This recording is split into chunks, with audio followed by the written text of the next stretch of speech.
वठी दीन मां कढण जेके आहिनि अॼुकल्ह ईअं थी वियो आहे।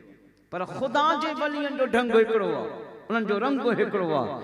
उहे ख़ुदा जी मख़लूक खे अल्लाह सां मिलाईंदा आहिनि, न को टोड़ींदा, वो जोड़ींदा आहिनि, टोड़ींदा न।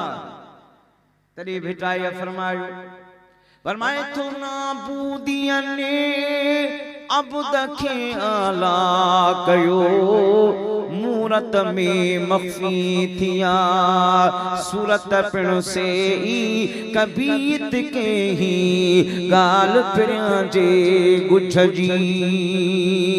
पर मैं तो हूँ पिण कोनी हुनरी यो न हुनहार, अल इंसानु सिर्री व अन सिर्रुहु, फरूड़ जो पचार कंदाव्या तमार आलिम आरिफ इहड़ी। अल्लाह जे वलियन जे वजूद में खुदा पंहिंजो नूर रखरायो आहे, पंहिंजो जोहर रखरायो, उन्हनि जो शान मखलूक खे सम्झ में कोन ईंदो। पर भिटाई फरमाए थो त इहो वखर अगरि तोखे हासिल करणो आहे त मिलंदो कहिड़े तरीक़े सां।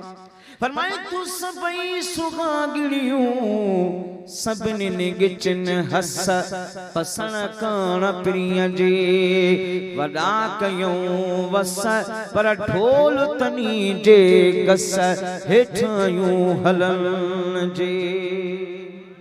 पर सभई सुहागणियूं सभिनी गिचन हार पसण कण प्रिय जे, वॾा कयूं सींगार पर ढोल तनी जे ठार, हेठायूं हलन जे।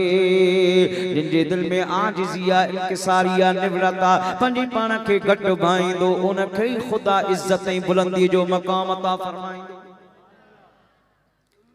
इश्तिहार छपराए, पंहिंजे नाले सां लक़ब लॻराए, स्टीकर लॻराए, जेकॾहिं को चवाए त मुंहिंजी इज़्ज़त बुलंद थींदी, मुंहिंजा अदा कुझु बि कोन थींदो, चाहे एडवर्टाइज़मेंट ते करोड़ ख़र्च करे, इज़्ज़त शोहरत ख़ुदा उनखे अता कंदो आहे। भले उहो लक में वेठो हुजे, झंग में वेठो हुजे, जबल में वेठो हुजे, को रस्तो ई न हुजे। शाह नूरानी ते अॼु माण्हू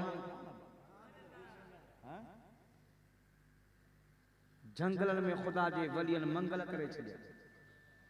कहिड़ी उन्हनि जी एडवर्टाइज़मेंट कंपनी हुई जेके सवे साल उते वेठा, जिन रीझायो अल्लाह, जे रब खे रीझायो खुदा उन्हनि जे नाले खे बुलंद फरमाए छॾियो। खुदा जे वलियन जी निशानी मोहब्बत आहे। अल्लाह जे वलियन जो पैगाम मोहब्बत जो पैगाम, खुदा जे वलियन जो किरदार सरापा मोहब्बत, रहमत, शफ़क़त, शफ़क़त।